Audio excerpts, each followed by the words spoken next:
Netflix scored an own goal by using stock imagery in the trailers for Prince Harry and Meghan Markle's new documentary, a commentator believes. Broadcaster and royal expert Jonathan Sacerdoti stressed Meghan and Harry are unlikely to have had much to do with the creation of the trailers released so far to tease the public ahead of the debut on Thursday of the first 3 episodes of the Netflix docu-series based on their life together, romance and difficulties as senior royals. While he acknowledged people making trailers often choose to use the most exciting images they can to draw the attention of potential viewers, Mr. Sacerdoti believes the creators of these clips should have been doubly careful with their choices as they are dealing with a show focused on 2 protagonists who want to share their truth and set the record straight. The commentator told Express.co.uk, "I think documentary making and then trailer making are particular skills which are probably not done in the control of Meghan and Harry in this series they have made. But it's important to the filmmakers to have considered the idea that in using illustrative footage from other events they would come under a lot of criticism. Because if you are purporting to tell a behind-the-scenes, honest truth about something that happened, and you are doing so with 2 protagonists who many people believe vary their recollection of what happened from other people's recollections, then you need to be doubly careful, and I don't think they have been."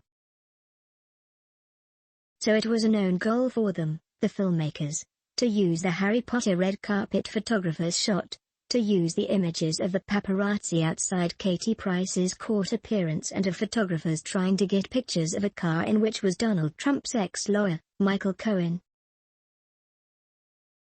It may be that they were trying to draw a broader point, and to provoke sympathy in all of us for Katie Price and Mr. Trump's former lawyer and the scrutiny they faced in the media, but I rather doubt that, as they don't sound like people that Meghan and Harry would necessarily be keen to defend. So I think it was a silly move, but not necessarily the biggest thing we are going to be talking about in a few days.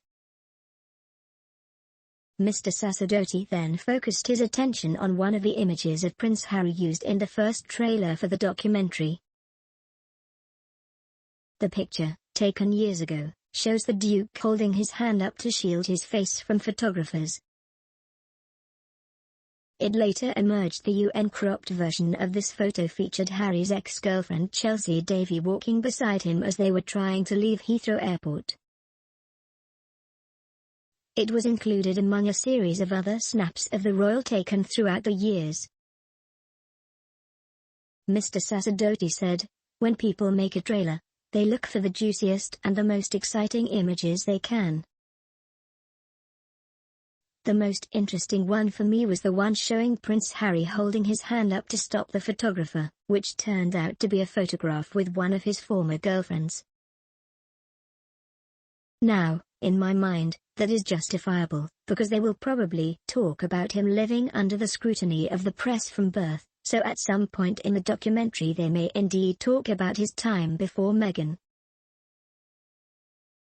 On Tuesday, after it emerged some of the images included in the Harry and Meghan trailers were not related to the royal couple, a source familiar with the making of the Netflix documentary said the Sussexes did not have editorial control of the trailer themselves, and add,